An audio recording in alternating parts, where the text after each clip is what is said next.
மாட்டு பண்ணையில் மாடு 2000-3000 ஏக்கரில் மேய்து பாருங்க. மாடு மேய்து பாருங்க. மேய்து நீங்கள் பாரு. இதுக்கு ஒன்றுமே வர வேண்டியதில்லை. பொட்டல் காடு போதும். ஆனால் எதுவுமே வராதுன்னு புல்லு வரும்லடா போடுறான். இந்த பாடுறா மாடு என்ன செய்கிறேன். 200 ஏக்கருக்கு 100 ஏக்கரில் கொலை வெட்டுறேன். 100 ஏக்கருக்கு 5 ஏக்கரில் கொலை வெட்டுறேன்.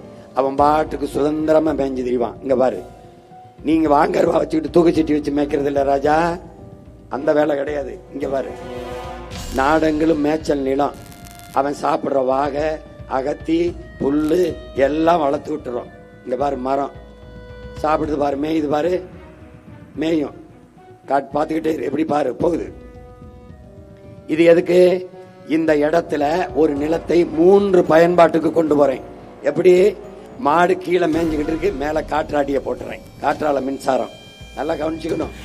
நல்லா கவனிக்கணும்பா. காற்றாலை. இந்த காற்றாலையிலிருந்து மின்சாரம் எடுத்துக்கிறேன். கீழே மாடு மேயிறான். அவனுக்கு எந்த தொல்லையும் இல்லை. மாடு மேயிற இடத்துல மாடு இவ்வளவு உயரம் இருந்ததுன்னா அதுக்கு மேல ஒரு 6 அடிக்கு சூரிய ஒளியில மின் தகடை போட்டுறேன். இந்த போட்டிருக்கேன் பாரு. பாரு என்னை பாரு. நல்லா கவனி பாரு. எதுவும் கதை இல்லை, உண்மை. இந்த பாரு. சூரிய ஒளிக்கு கீழே ஆடு மாடு கோழி எல்லாம் மேய்ஞ்சுக்கிட்டு இருக்கான். அப்போ அந்த இடத்துல என்ன பண்றோம்?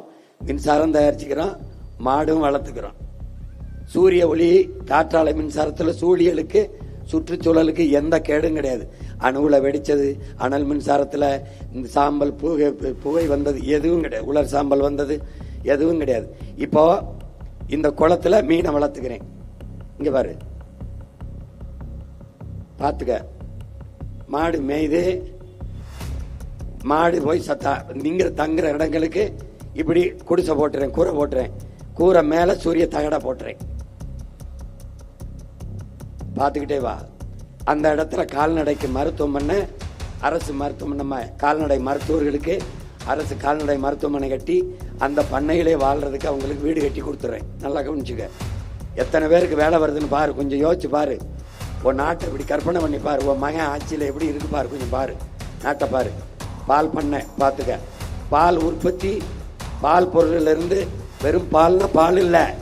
பால் இருந்து மோர், பால் இருந்து தயிர், பால் இருந்து நெய், பால் இருந்து வெண்ணெய், பால் இருந்து பால்கோவா, பாலாடை கட்டி எத்தனை தொழிற்சாலை பார்த்துக்க. தயாரிச்சு இங்க பாரு. தமிழ்நாட்டு அரசு முத்திரையில மருதம் அங்காடின்னு போட்டு என் நாட்டு மக்களுக்கு தூய பாலை கொடுப்பேன். இந்த மாதிரி கலப்பட பால் ஆந்திராவிலிருந்து வருது, அங்கிருந்து வருதெல்லாம் கிடையாது. தூய பால் கொடுப்பேன். ஏன்னா பால் முழு உணவு. பால் இருந்தால் ஒரு நாடு பசி இருக்காது. எப்படி பசியை ஒழிப்பேன்? பால் இருந்தால் பசி இருக்காது.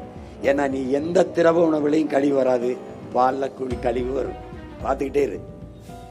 இங்க பாரு. ஒவ்வொன்னா பாரு. படித்தவர் படிக்காதவர் அனைவருக்கும் அரசாங்க வேலை கொடுக்கிறேன். படித்தவன் எவ்வளவு லிட்டர் பால் கறந்திருக்கோம், எவ்வளவு பால் கோவாக்கு போகுது, எவ்வளவு நெய் தயாரிக்க போகுது, எவ்வளவு வெண்ணெய் தயாரிக்க போகுது, எவ்வளவு மோருக்கு போகுது, எவ்வளவு தயிருக்கு போகுதுன்னு கணக்கிடுவான். எவ்வளவு உள்நாட்டு மக்களின் பால் தேவைக்கு போகுது, எது வெளி மாநிலத்துக்கு போகுது, எது வெளிநாட்டுக்கு போகுதுங்கிற கணக்கை அங்க பண்ணிருப்பான். இங்கேயே சாப்ட்வேர் கணினி படித்தவனுக்கு அங்கே வேலை. பார்த்துக்க. மாட்டு இங்க பாரு. பால் கறக்கிறதுக்கு படிச்சவன் தேவையில்லை. பால் எவ்வளவு கறந்துருக்குன்னு கணக்கிடுறதுக்கு படிச்சவன் தேவை. அப்ப ஒரே இடத்துல படிக்கிறவன் படித்தவன் படிக்காதவன் அனைவருக்கும் அரசு வேலை வந்துருது. எங்க கொள்கை படித்தவன் படிக்காதவன் அனைவருக்கும் அரசாங்க வேலை, இனி படிக்காதவரே இல்லை என்ற நிலையை உருவாக்குவது எங்களின் அடுத்த வேலை. இந்த பாரு.